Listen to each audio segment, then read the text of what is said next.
Hey everyone, let's talk about the first step in any research, which is formulating a research question.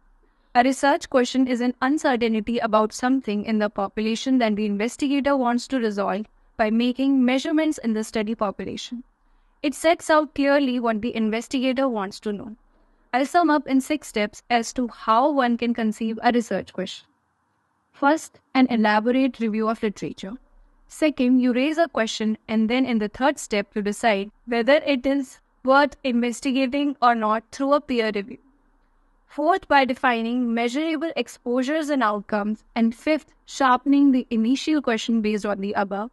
And finally, refining the question by specifying details based on all of the steps that were explained earlier. Let's take a question to understand. Should diabetics exercise daily? Most diabetics take it very lightly. For us to start on this, one reviews literature to find the effect of exercise on human body. Literature shows exercise reduces blood sugar level and body fat. It also improves protection against complications developing due to diabetes. So it is definitely worth investigating. Then let us raise a question based on our literature review. Can exercise help control blood sugar level? Sounds better than the earlier question, but definitely this is vague. We need to refine it. Especially what do you mean by exercise, what do you mean by blood sugar level. Then they go into the literature and talk to people, peer group, and talk to investigators who have special expertise in this area. What do you mean by blood sugar? What is the level of reduction, etc. Regarding exercise, literature would suggest questions like what is the optimal type, what is the frequency, what is the intensity. The fourth step is now to set the exposures and outcomes. For example, here the frequency of exercise can be defined as at least one session of 60 minutes every day for 1 year. Or you can be specific about the type of physical activity, such as walking, jogging, or even dancing. Coming to outcome, we can specify it as fasting blood sugar level, which means sugar levels after 12 hours of having a meal.